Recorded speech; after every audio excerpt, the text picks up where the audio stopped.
4 ოქტომბერს ათონელის სასახლესთან განვითარებულ მოვლენებთან დაკავშირებით დაკავებული 15 პირიდან 8-ს საპროცესო შეთანხმება გაუფორმდება. აღნიშნულმა პირებმა დანაშაული აღიარეს და მტკიცებულებები უდაოდ გახადეს.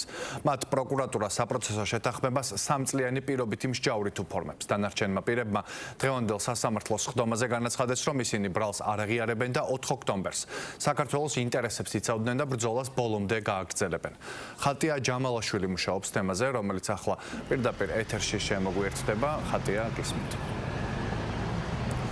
4 ოქტომბერს პრეზიდენტის სასახლესთან განვითარებული მოვლენების დროს დაკავებული 15 პირიდან 8 საპატიმრო დაწესებულება სავარაუდოდ მომავალ კვირას დატოვებს და ეს მას შემდეგ მოხდება, რაც თბილისის საქალაქო სასამართლოში ჩაინიშნება სხდომა, რომელზეც საპროცესო შეთანხმება საბოლოოდ დამტკიცდება მხარეებს შორის და სწორედ ამის შემდეგ მათ სასამართლო დარბაზიდანვე შეეძლება დატოვონ სასამართლოს შენობა.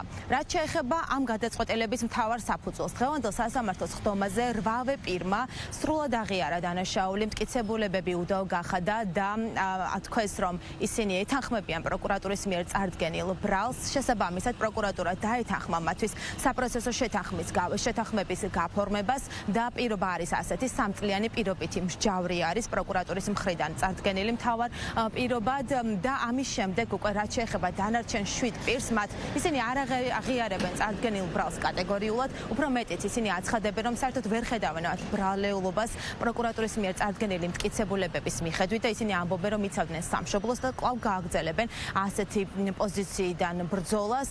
რაც შეეხება ადვოკატებს, ისინი ეთანხმებიან საკუთარი დაცვის ქვეშ მყოფი პირების პოზიციებს და პროკურატურას რაც შეეხება, ისინი პროკურატურა აცხადებს, რომ იმ პირებს, ვისაც ამ დრომდე არ უღიარებია საკუთარი დანაშაული, მათ კიდევ აქვთ დრო და შანსი იმისა, რომ აღიარონ დანაშაული და პროკურატურა ამის შემდეგ უკვე იმსჯელებს მათ საკითხთან დაკავშირებით ინდივიდუალურად. რამაზ ჯორბენაძემ, გენადი კელეხაშვილმა და დავით ღურწკაიამ აღიარეს ბრალი და მზად არიან პროკურატურასთან გავაფორმოთ საპროცესო შეთანხმება. როგორც ჩემი დაცვის ქვეშ მყოფები, ასევე სხვა პირებთან მიმართებით არ არსებობს ის მტკიცებულებები, რომელთა საფუძველზეც იქნებოდნენ ეს პირები სასამართლოში მიერ მიჩნეული დამნაშავედ, თუმცა მაინც ჩვენ მოგვეცა შესაძლებლობა ფანჯარა, რომ გავაუყენოთ ეს შესაძლებლობა და ისინი იქნენ თავისუფლები. რაც შეეხება დავითის უარის мотивация, მე არ მინდა რაიმე ვთქვა ბრალდებულებზე, ვინც პოზიცია დააფიქსირეს საპროცესო შეთანხმების გაფორმებასთან დაკავშირებით, ვინაიდან ერთობლივად ყველა მათგანთან მიმართებაში მიმაჩნია, რომ არ არსებობდა საკმარისი მტკიცებულებები, თუმცა დავითის შინაგანიმე, მისი პრინციპული პოზიცია კარნახობდა იმას, რომ იგი ვერანაირად ვერ აღიარებდა იმას, რაც არ ჩაუდენია, შესაბამისად დააფიქსირა პროცესზე კატეგორიული პოზიცია, იგი უარს აცხადებდა აღიარებას და იგი უარს აცხადებს საპროცესო შეთანხმების გაფორმებას. მათ აირჩიეს კონკრეტული გზა, აირჩიეს ბრძოლის გზა და შესაბამისად არ აღიარეს ბრალად წარდგენილი მოქმედება. კოსტანტინე კოკაიასთან ბრძოლის შესთავაზეს საპროცესო შეთანხმება 3 წელი სრულად პირობით მოხდით. კოსტანტინე კოკაიას მოტივი იმასთან დაკავშირებით, რატომ არ აღიარებს ბრალს, მე არ მინდა რომ სხვა ბრალდებულება, რომლებიც უკვე აღიარეს წარდგენილი ბრალი, ცუდად გაიგონ, არამედ უბრალოდ კოსტანტინე კოკაიას პოზიცია, როგორც ერთი ადამიანის პოზიცია არის ის, რომ ის უნდა იყოს მართალი პირველ რიგში საკუთარ თავთან, ოჯახთან და შემდგომ უკვე თავის სამშობლოსთან. აქედან გამომდინარე, ბუნებრივია ის აღიარებას არ მიიჩნევს სწორ გადაწყვეტილებად. დღევანდელ სასამართლო პროცესზე 8 ბრალდებულმა სრულად აღიარა წარდგენილი ბრალდება, თავისუფლად სრულად დამნაშავედ და ასევე უდაოდ მიიჩნია მტკიცებულებები. მათ ასევე განცხადებით ჰქონდათ მომართული ჩვენთვის და შესაბამისად აღნიშნული სისხლის სამართლის საქმე ამ 8 პირის მიმართ გამოიყო საპროცესო შეთანხმების გაფორმების მიზნით. რაც შეეხება სხვა პირებს, პროკურატურის პოზიცია ასეთი, რომ ნებისმიერი პირი, რომელიც აღიარებს ჩადენილ დანაშაულს და მოგმართავს განცხადებით, რომ მას გაუფორმდეს საპროცესო შეთანხმება, ჩვენ მზად ვართ, რომ მასთან ვიმჯელოთ საპროცესო შეთანხმების გაფორმების თაობაზე.